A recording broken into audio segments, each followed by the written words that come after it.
Assalamualaikum warahmatullahi wabarakatuh. Halo teman-teman. Di podcast kali ini bersama aku dan rekan aku.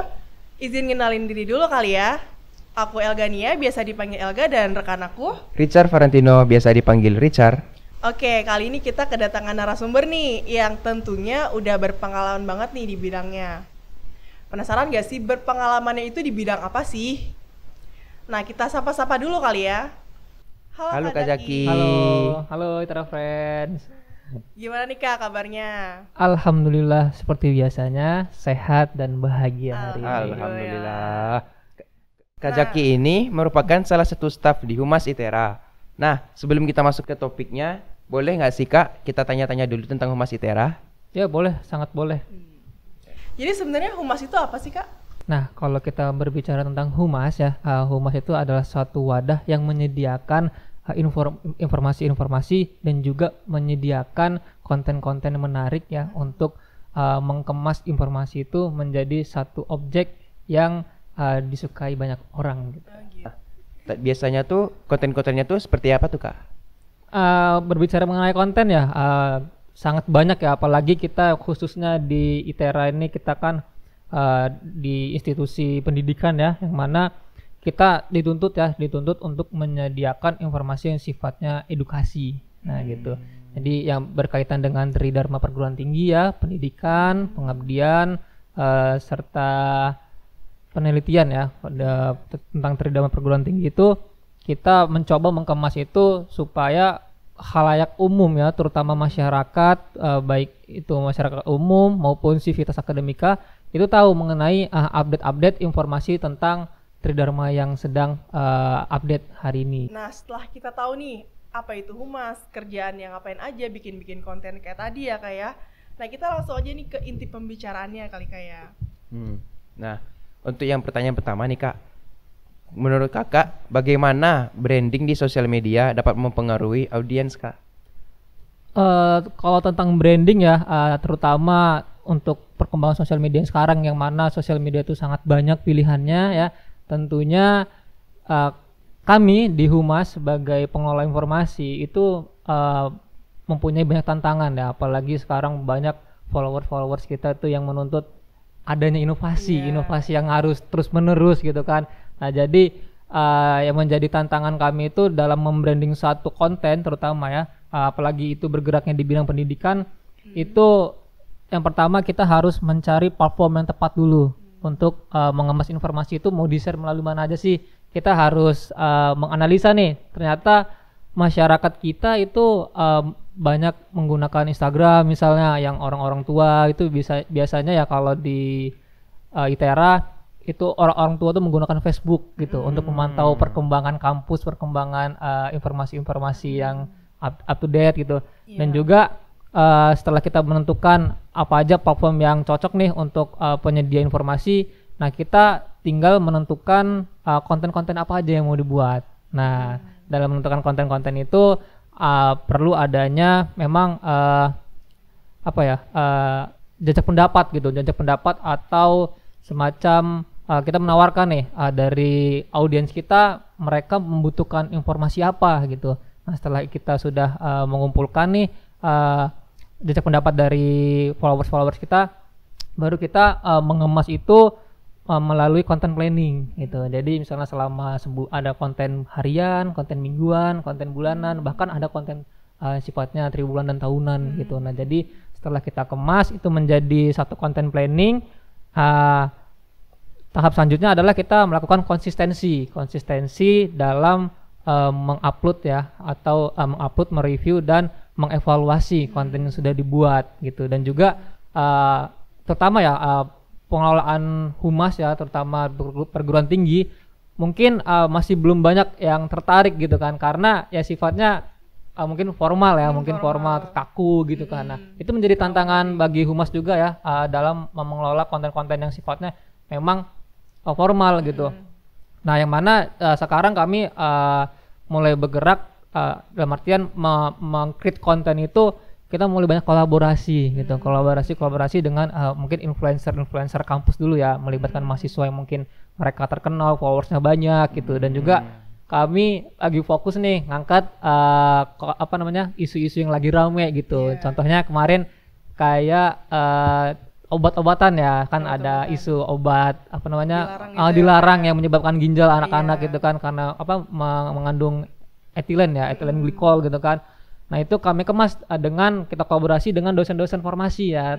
ITERA kan punya dosen farmasi ya yang memang kepakarannya gitu. Jadi kita kemas itu bagaimana sih dari menurut para ahlinya gitu kan, dari ahli farmasi tentang isu tersebut. Gitu. Jadi sosial media yang kita tahu kan biasanya dipakai Instagram kayak ternyata nggak cuma Instagram ya Kak di ITERA ini yang dipakai. Enggak, kalau untuk ITERA sendiri kita ada Instagram, Facebook, Twitter, YouTube dan Spotify dan TikTok satu lagi yang lagi ramai. Semuanya dikelola. Semuanya dikelola oleh Humas ITERA. Oke, berarti kalau untuk YouTube sendiri itu dipegang sama humasnya sendiri gitu ya Pak? Ya, dengan humas. Nah, kebetulan ya Humas ITERA memang dari tahun 2021, awal 2021 kita sedang fokus ya terhadap pengembangan ITERA TV. Nah, jadi TV-nya kampus gitu ya, walaupun kita masih TV melalui YouTube ya, belum TV digital ya, yang berlangganan dengan TV komersil gitu. Jadi kita di sini fokus ke pengembangan YouTube karena memang sekarang konten video ya khususnya itu lagi rame digemari gitu. Nah, ITERA TV itu kontennya berisinya apa aja tuh Kak? Untuk program ITERA TV kita ada beberapa program yang sedang berjalan sekarang. Itu kita ada podcast TERA tuh podcastnya ITERA gitu ya. Ada juga ITERA Inspirasi. ITERA Inspirasi itu salah satu program yang kita yang sifatnya motivasional untuk mengangkat mahasiswa, dosen maupun tendik yang itu mereka punya prestasi. Jadi kita angkat ceritanya supaya memotivasi sivitas lainnya. Terus itu ada Halo ITERA. Halo ITERA ini adalah program pimpinan untuk menyapa sivitas gitu. Karena jarang kan ya pimpinan kita tampil di media gitu kan. Jadi kita coba hadirkan itu di ITERA TV dan juga ada juga ITERA live streaming ya, itu biasanya wisuda, acara PMB gitu, mungkin ada seminar-seminar dan juga ada syiar Ramadan. Nah itu biasanya pas bulan Ramadan aja gitu. Dan ada satu lagi Aku Kita ITERA, itu lebih ke program tentang opini-opini sivitas lah gitu. Nah itu tadi teman-teman, ternyata banyak banget ya program-program dari Humas ITERA ini. Nah, selanjutnya langsung aja nih ke pertanyaan selanjutnya, Kak. Nah, untuk pertanyaan yang selanjutnya ini, Kak, bagaimana cara mengukur keberhasilan dari sebuah campaign di sosial media, Kak? Kalau tentang mengukur ya, bagaimana ketercapaian dari konten yang kita buat itu, kita balik lagi gitu. Kita balik ke awal, tujuan kita nge-create konten ini nih buat apa gitu. Kalau di Humas ITERA tuh kan kita ada konten planning itu ya, kita buat nih stage masing-masing nih. Yang pertama ada ITERA News gitu, ada ITERA Info, ada ITERA Agenda. Nah kita balik dulu ke motivasi awalnya, membuat kontennya buat apa gitu. Kalau misalnya memang tujuannya untuk menyebarkan, kita mau ada agenda ini loh gitu kan. Nah kita harus melihat dulu ketercapaian atau perlunya informasi ini dibuat nih untuk apa. Nah misalnya kayak ITERA Agenda, kita mau share tuh agenda gitu kan, misalnya webinar itu kan dicari mahasiswa ya, menjadi basic juga. Nah ketika kita sudah menentukan itu, kita harus membuat ukurannya gitu. Misalnya ITERA Agenda, ukurannya ini buat apa? Kita buat mau ngasih tahu nih ke ITERA Friends bahwasanya besok tuh ada webinar ini gitu. Nanti setelah memang sudah ketemu nih ukurannya, nah kita bisa menganalisanya gitu. Dari biasanya yang rame itu di official itu tentang ITERA Proud atau dukungan apresiasi gitu. Untuk agenda juga itu lumayan banyak, dan yang rame itu ya ITERA Reels ya, di Reels atau TikTok itu yang lama gitu. Nah setelah kita melakukan pengukuran itu, kita melakukan analisa dan itu nanti balik lagi ke motivasi awal kita untuk membuat konten itu buat apa gitulah. Nah kan udah tahu nih analisis nih, ternyata ketercapaian dari konten A itu di Instagram misalnya di like oleh 1.000 orang gitu kan, di situ di share oleh misalnya 500 orang gitu kan. Nah nanti kita bisa kita analisa nih dengan konten-konten sebelumnya, atau itu bisa menjadi salah satu bahan evaluasi untuk ngebuat konten selanjutnya. Oh ternyata konten misalnya Itera Agenda ini dengan konsep seperti ini, visualisasinya seperti ini, ternyata ini ideal untuk menjadi sebuah konten gitu. Nah jadi untuk next depan itu kita bisa buat lagi. Nah, tapi memang kendala ya, bukan kendala sih, evaluasinya ada nggak semua konten yang dibuat itu semuanya tuh diterima, misalnya rame gitu kan, nggak, pasti ada kalanya ya, mungkin yang minatnya sedikit gitu. Iya. Jadi dalam pembuatan konten itu evaluasi itu sangat diperlukan ya? Sangat diperlukan sekali gitu, karena di Humas satu informasi juga ya, di Humas ITERA kita ada program magang mahasiswa, ini udah jalan ke batch 3 gitu.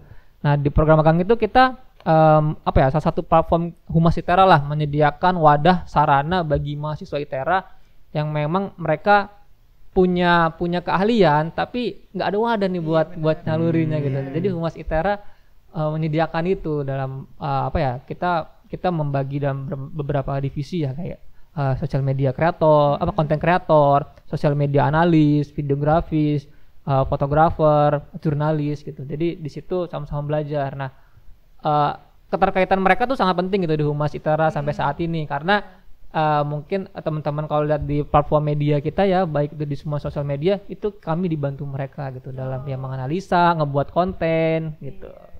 Oh, berarti lumayan nih guys, teman-teman, untuk perekrutan magang-magang ini kan berguna juga untuk kita semua. Nah, bagi yang ingin kesempatan, mau tanya nih Kak, kapan sih program magang itu dibuka lagi gitu Kak? Oh, kalau untuk program magang ya, itu kita udah jalan batch 3 ini, terakhir besok pertengahan Desember udah selesai. Nah nanti kita akan open recruitment lagi tuh nanti di bulan Januari itu udah mulai open recruitment lagi. Kak, aku mau nanya nih selanjutnya nih. Ini pertanyaannya menarik sih menurut aku. Jadi bagaimana nih cara mengelola sosial media yang resmi yang tentunya berbeda dengan sosial media pada umumnya. Jadi biasanya kalau sosial media resmi kayak punya kantor atau punya official, itu biasanya beda cara ngelolanya kan, Kak. Nggak bisa seenaknya gitu kita nguploadnya. Itu gimana cara ngelolanya gitu Kak, biar audiensnya juga tertarik gitu.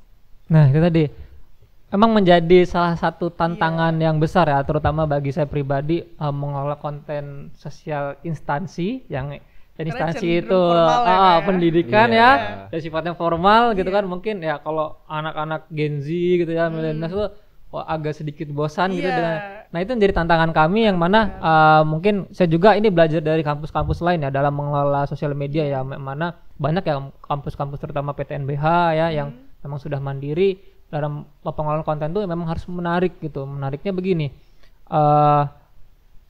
karena ini sifatnya pendidikan ya, kita harus bisa menganalisa dulu nih kebutuhan dari terutama sivitas kita ya, mereka ini butuhnya apa. Nah ketika memang kita biasanya nge-share berita-berita yang sifatnya formal ya, nah itu harus kita selalu melakukan survei gitu. Survei di kampus A, kampus B, kampus C gitu. Bagaimana cara mereka mengemas informasi itu menjadi menarik gitu. Mungkin dari visualisasinya itu pasti ya. Juga kita layouting dari grafis yang kita bakal kita share. Dan terutama sekarang menurut saya dalam pengemasan informasi itu yang menarik tuh di dalam berupa video gitu, video pendek, cuplikan, karena memang engagementnya lagi tinggi tuh, TikTok, Reels gitu kan. Nah untuk grafisnya sendiri kita tetap menggunakan ada pakem-pakem tersendiri ya, mungkin dari tata layout logonya, terus itu penggunaan elemen dalam grafis itu kami dari Humas memang sudah menentukan pakem-pakemnya sendiri kayak gitu. Jadi kita harus update. Nggak harus update di kampus-kampus ya, kita bisa ngeliat corporate gitu, misalnya BUMN gitu, mungkin swasta gitu, kita bisa mengemas itulah. ATM lah kalau kata ATM Ahmad itu modifikasi kan. Nah selanjutnya nih Kak, menurut Kakak apa aja sih tantangan dalam branding melalui sosial media, dan menurut Kakak gimana solusinya itu, cara ngatasin itu? Nah, kalau tantangan memang banyak ya tantangan dalam membranding, terutama membranding sebuah institusi ya, yang mana sebenarnya kalau untuk branding institusi, karena setiap tahunnya kita ada penerimaan mahasiswa baru ya. Nah, itu menjadi salah satu keunggulan dari universitas lah atau institut lah, karena banyak memang dari siswa-siswa yang kepo mau cari tahu tentang universitas mau dimasukinya, itu salah satu. Nah, kalau tantangannya dalam membranding adalah kalau kita itu mungkin di advertise ya, maksudnya dari promosi itu kita memang enggak full semua konten yang kita buat itu kita melakukan promosi gitu. Nah, jadi itu menjadi satu tantangan juga untuk tim Humas ITERA, bagaimana sih kita dari banyaknya konten yang sudah dibuat itu sesuai dengan ketercapaian yang kita harapkan di awal gitu. Nah, itu kita memiliki beberapa strategi ya. Yang pertama kita mungkin share to share gitu, dan kita juga melakukan branding terus menerus gitu. Dan juga kita terus membuat tagline gitu ya, supaya fungsi dari kita membuat tagline ini untuk memudahkan followers kita mencari ya keyword ITERA tuh mempunyai keyword sendiri di platform media gitu. Dan juga mungkin tantangan kami di sini sebagai humas adalah etika dalam melakukan pengelolaan sosial media gitu, karena dalam pengelolaan sosial media ini nggak mudah gitu kan. Terutama kita menghadapi followers kita yang mana di komen ya, terutama ya di komen kadang random tuh komentar-komentator followers gitu kan. Ada yang mungkin komennya nggak penting gitu kan. Nah, ada juga mungkin ada yang kritik, ada yang support gitu. Nah, itu etika dalam kita memanage kebutuhan mereka ya, mungkin aspirasi mereka itu kita harus bisa gitu loh. Kadang kita agak jengkel kan, wah ini nggak jelas banget ini komenannya gitu. Nah, itu menjadi salah satu hal penting harus diperhatikan gitu, etika dalam mengelola sosial media. Dan juga inovasi tadi. Nah, inovasi karena banyak dari followers kita, audiens kita tuh menginginkan banyaknya hal-hal yang baru gitu, apalagi di kampus kita yang terlalu besar ya, terlalu banyak inovasi-inovasi dari dosennya, dari mahasiswanya. Nah, itu jadi PR besar kami, tantangan besar kami untuk bisa memanage dari banyaknya inovasi-inovasi itu. Nah, tadi kakak sempat bilang ada komentar negatif pastinya kayak itu gimana cara admin gitu untuk menanggapi komentar-komentar yang negatif itu, Kak? Karena kita nggak mungkin kan marah-marah di situ, nggak mungkin balas negatif lagi, itu gimana Kak? Kalau tentang komentar negatif ya netizen ini ya. Agak kesel juga sebenarnya. Agak kesel juga ya. Kadang-kadang kita posting informasi apa dia nggak terima gitu. Nggak terima. Habis itu juga kita posting informasi apa kayak jualan gitu kan. Jadi kayak promosi gitu. Kadang-kadang itu juga pentingnya kita dalam menyinkronkan antara informasi yang kita buat dengan tanggapan netizen itu penting gitu kan. Nah, apalagi kalau misalnya sifatnya negatif gitu kan. Nah, kita ada yang pertama adalah melakukan klarifikasi dulu. Nah, tentang informasi ini ternyata informasi yang disampaikan oleh netizen ini ternyata berbeda gitu. Kita melakukan validasi ya, kita validasi dulu. Oh, bener nggak sih ternyata isu yang beredar itu seperti ini gitu? Ternyata enggak. Nah, kita melakukan klarifikasi bahwasanya hal itu nggak benar gitu loh. Dan hal itu yang benar tuh hal yang benar tuh seperti ini gitu. Nah, kalau memang ternyata hal itu yang dilakukan adalah hal yang yang memang terjadi gitu, kita melakukan klarifikasi bahwasanya yang terjadi seperti ini loh gitu. Kita melakukan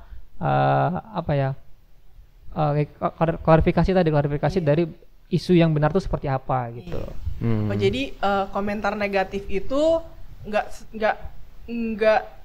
seluruhnya salah gitu, jadi bisa diambil jadi bahan evaluasi gitu. Menjadi evaluasi terutama. Mungkin banyak juga misalnya contoh kayak di YouTube ya, itu kita sering ada streaming gitu kan.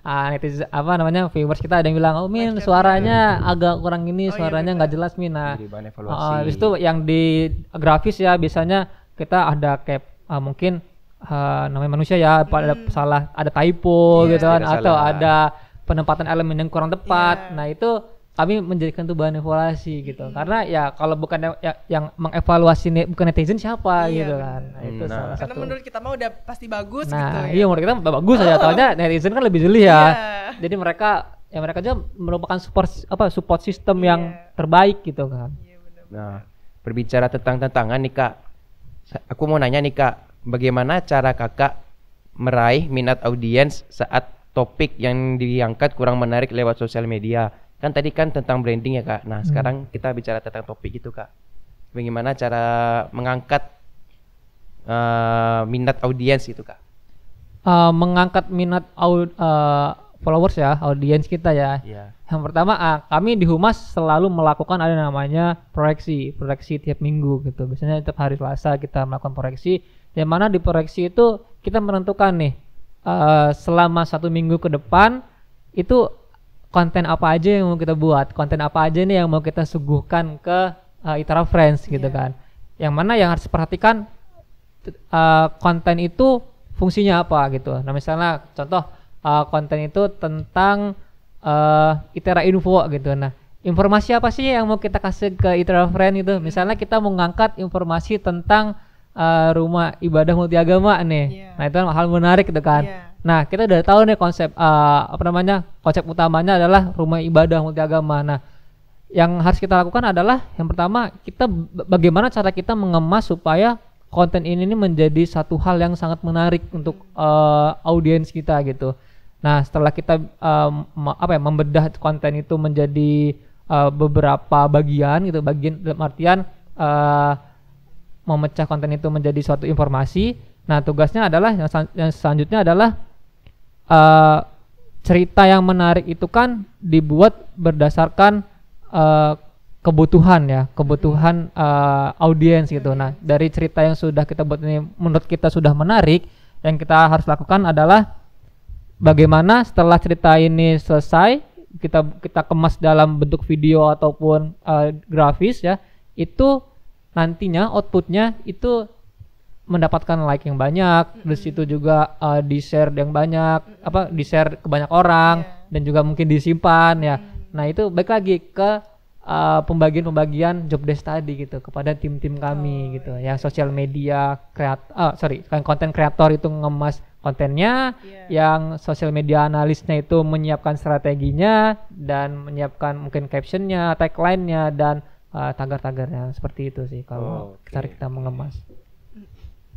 Nah, terus mengenai meraih minat audiens nih Kak. Nah, bagaimana cara meminimalisir ataupun cara mengatasi nih Kak agar tidak terjadi miskom antara pembuat konten dengan para audiens Kak atau warganet?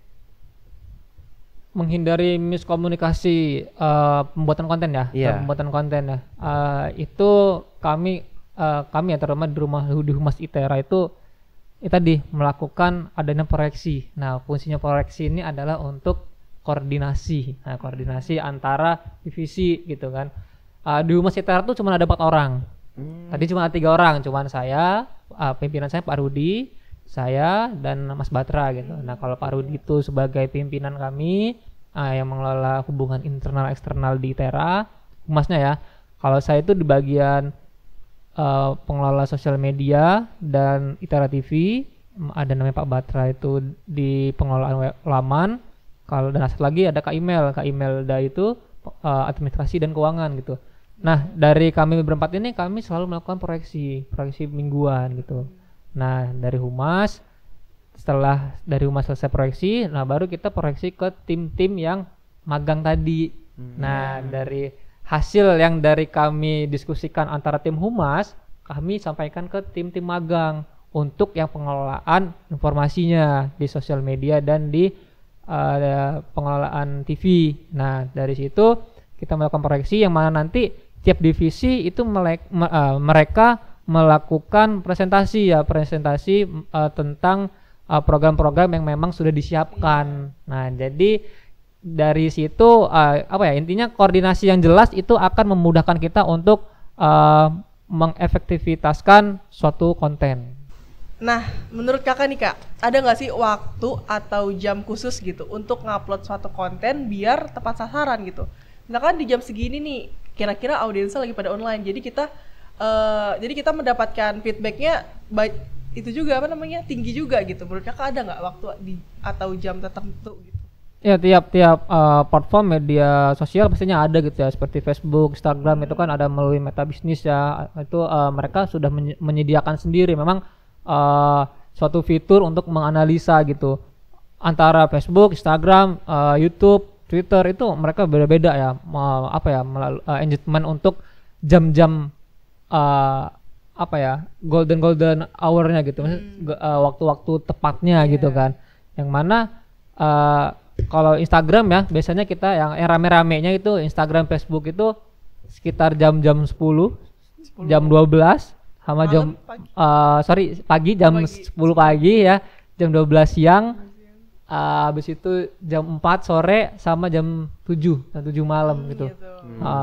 Dan untuk di YouTube pun beda gitu. Di YouTube juga enggak sama kayak Instagram gitu. Biasanya kita kalau melakukan streaming tuh ya kalau ada acara-acara besar tuh kalau wisuda ya atau PMB itu pagi ya, biasanya pagi itu rame, dan juga sore biasanya kita melaksanakan podcast itu sore dan malam pernah kita, tapi nggak seringnya lebih ke jam 4 sore gitu.